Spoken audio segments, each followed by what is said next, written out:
Hi everyone, it's Edwin here, the Pretty Green Vinyl Guy. Welcome to my channel. Today I have a vinyl update for the month of April. This was vinyl that I managed to acquire in these difficult times. Some of it was, meetups by social distancing from some ads I saw on the Facebook Marketplace. Some was new vinyl purchased from one of our shops, London Drugs. It sells vinyl as well as, important things. And just a few other bits and bobs that I came across. I wouldn't say it's, let's see, let's go through it. There are some really actually interesting things in here. The first thing I'm going to share with you was something I don't have in my collection, but I've heard many good things talked about Dave Edmunds, and I do know some of his songs. This is like a best of. I think this was best of from his earlier times. I think he went on to do some other songs. He does a great cover of Nick Lowe's I Knew the Bride. I mean, it's all that same sort of Nick Lowe, Elvis Costello. Those guys all hung out, right? And this is good for a listen. Get my toes into some Dave Edmunds. This is on the Swan Song, the Led Zeppelin label. And so that was a good one. This one, Steve Carlson, you inspired me because I've never owned this album, and you listed it as one of your favorite albums of all time, and I saw it used and I was like, yeah, okay, I'll try that. It's in a beautiful condition. So this is Boston's infamous self-titled album with, More Than a Feeling, Rock and Roll Band, Let Me Take You Home Tonight, just on the Epic label. And like I say, beautiful original pressing in tip-top shape. This is another band I've never bought this sort of on a whim. I've never had anything by them. I've heard the name. This is Marillion.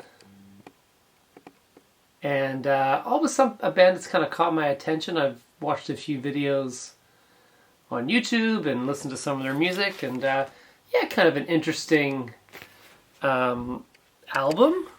I can't say that I love it, but it's been early. I've only listened to it twice. It's on the Capitol Rainbow label.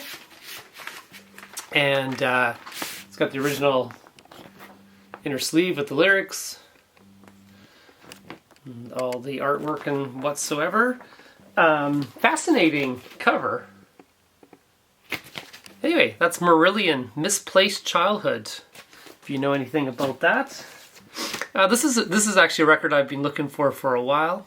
I talked about the solo albums of Crosby, Stills, Nash & Young on a video, and this was kind of a super band that Stephen Stills was in called Manassas, with Chris Hillman, Dallas Taylor, Paul Harris, Fuzzy Samuels, Al Perkins, and Joe Lala.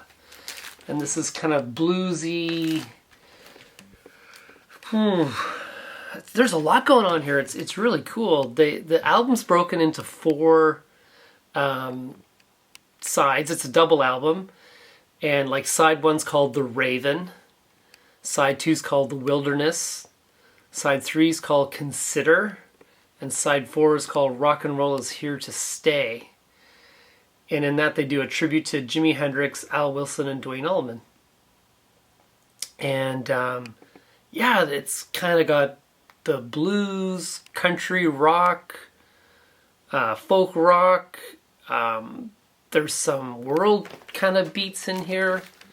Just a great album. I actually downloaded this by accident on iTunes because I was listening to, the individual albums of Crosby, Stills, Nash, trying to learn more about their solo and the duo albums that they did.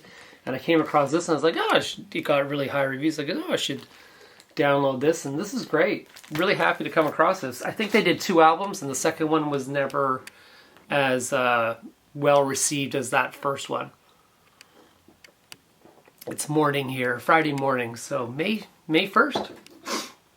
All right, this was one I was really happy to find out. This is a very iconic Canadian band whose singer died last year of, what did he have?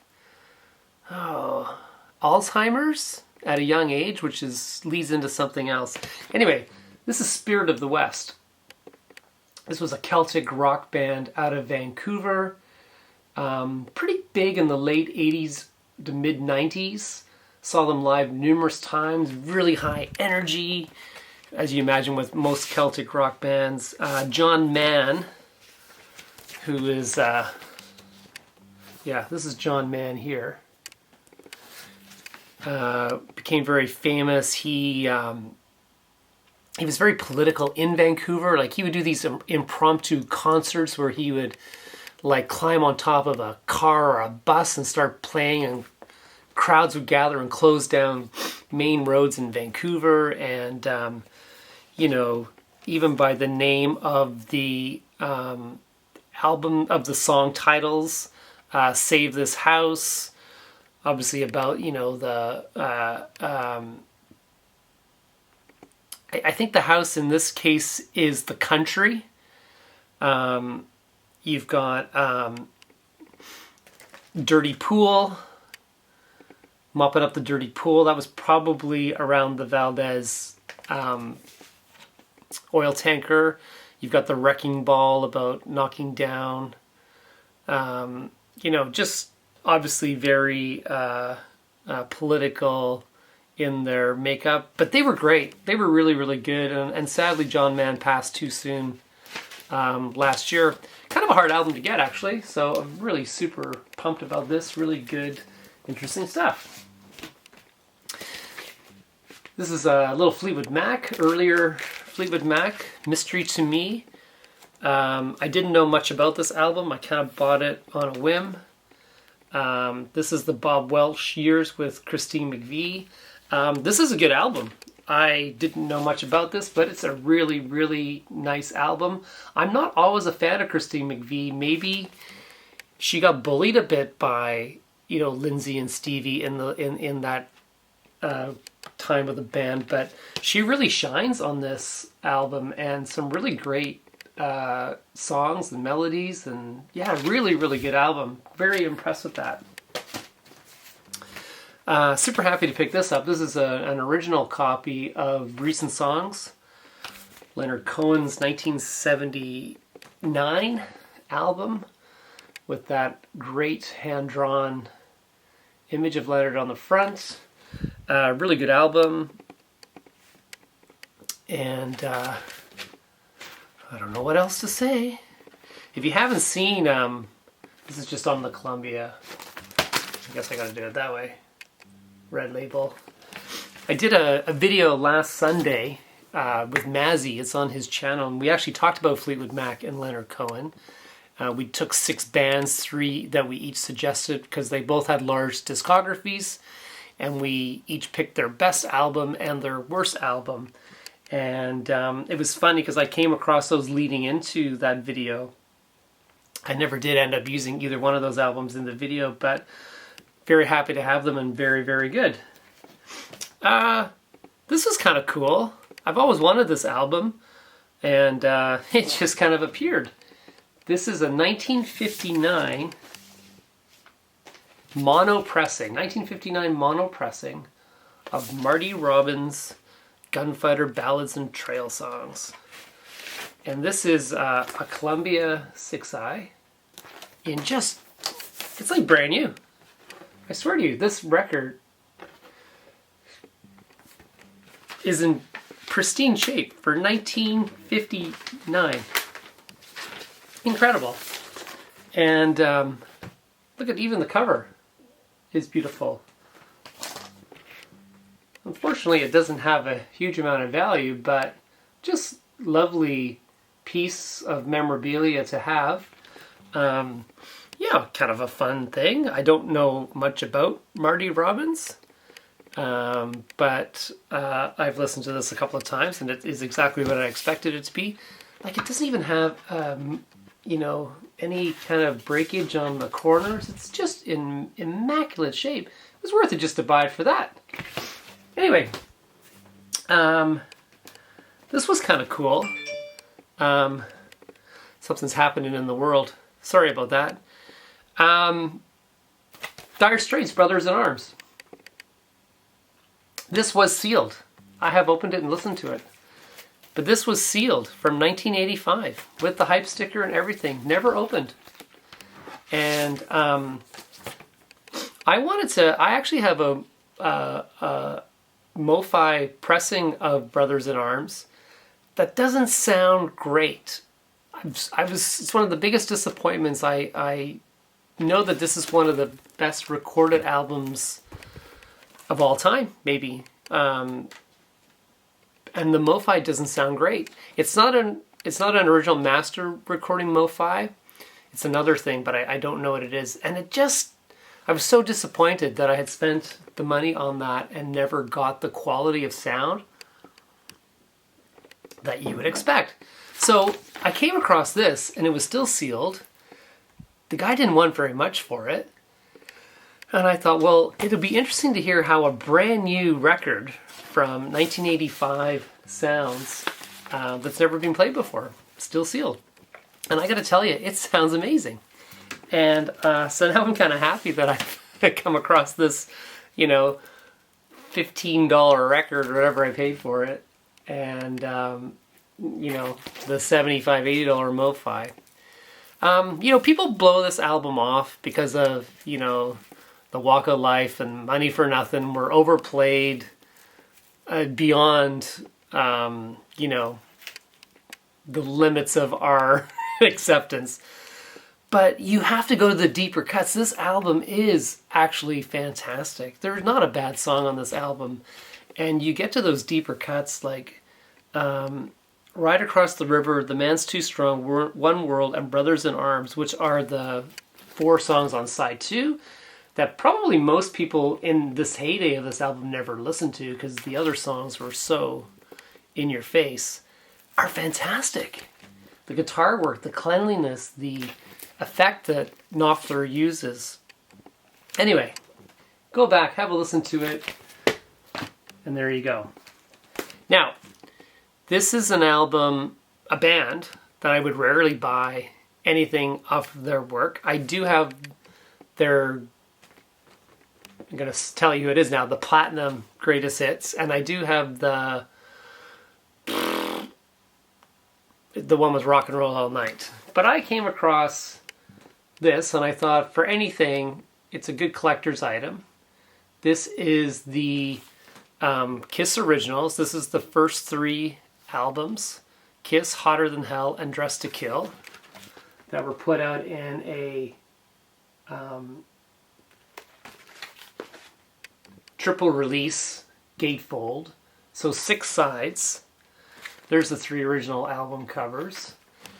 And the thing that put me over the top, I have seen this before for sale, but it never has the book. And this one has the booklet. So that alone, I know in time will make it more collectible for the discerning Kiss fan. I've only listened to the first album, Kiss, self-titled. It's actually a good album. It's definitely a glam rock. I have to think of Kiss without the makeup and the theatrics. I just have to listen to the music. And it's actually not a bad album. So I will make my way through the other 2. As I say, I'm not a huge Kiss person as far as knowing much about their work. There was a small time in about 1978 or 9 when we had just moved to Canada that I was friends with this group of, grade 7ers. And I remember the one guy was really into Kiss, and I'd never heard of Kiss. And I remember I must have been talking about it because my dad bought me the how they had the 4 individual albums. My dad bought me the Ace Frehley one because the guy at the record store told him that was the one to buy. And I remember I played that on my little tape deck for maybe 6 months, and then I don't know. I guess I got new friends because I never did much with the Kiss thing. But anyway, I thought this was too good to not just pick up and have as a bit of a collector's item and sort of explore the albums. Now the vinyl, the cover, there's a bit of ring wear you can see, but it's not bad. All corners are solid. The vinyl is brand new. The vinyl's beautiful. And it was because the vinyl was perfect and the book was there, that's what put it over the top for me. Okay, so the last two are, save the best for last. The last two are great finds. Really, really, made the month of April. Let's put it that way. The first is a nice Blue Note pressing of Wayne Shorter's Speak No Evil. It's not an original. It's the solid blue Blue Notes. So what's that, kind of in the 70s? So it's a reissue. The vinyl is perfect. And the only thing that kind of almost made me not buy it was there's a bit of spine crack. It's not going to focus. Just along there's the cover again. Great cover. Just on the top, there's a little bit of cracking there. It's still solid. It's still solid. But that just kind of pissed me off a bit. But other than that, great album. Really, really great album. Wayne Shorter's very easy to listen to, very enjoyable. I'm not going to say I know a lot about jazz. As far as like what, some people do, but, I certainly know who Freddie Hubbard is. I certainly know who Wayne Shorter is. I certainly know who Herbie Hancock is. Ron Carter's on bass and Elvin Jones is on the drums. And this is very, very good. And I did show this in the COVID-19 vinyl tag that we did, because the last question was show your most recent purchase. And this was the most recent purchase. That was an outstanding purchase. This is the Velvet Underground's Load It. This was the last album with Lou Reed. In fact, he quit the band before it came out. And John Cale was already gone. Apparently it was over an argument of the shortened time of Sweet Jane. But Sweet Jane is on here, as is Rock and Roll. Load It was the label's, and I think this is also why Lou Reed left. Load It was also the label's idea to make an album loaded with hits, more radio friendly, get the Velvet Underground, more known to the masses, and of course Lou Reed, being told what to do, and his artistic, his artistic skills being, pushed away from him. He left after this. But nonetheless, it is a great album. It is a very, again, easily listening Velvet Underground album. So if you were new to the Underground, this wouldn't be a bad place to start, actually. All right. So that is my vinyl update for the month of April. We're starting May 1st today, and hopefully it seems like slowly things are starting to get back to normal. So I'm hoping by June we're all back doing our normal things, and there you go. So enjoy, everybody. Take care. Bye-bye.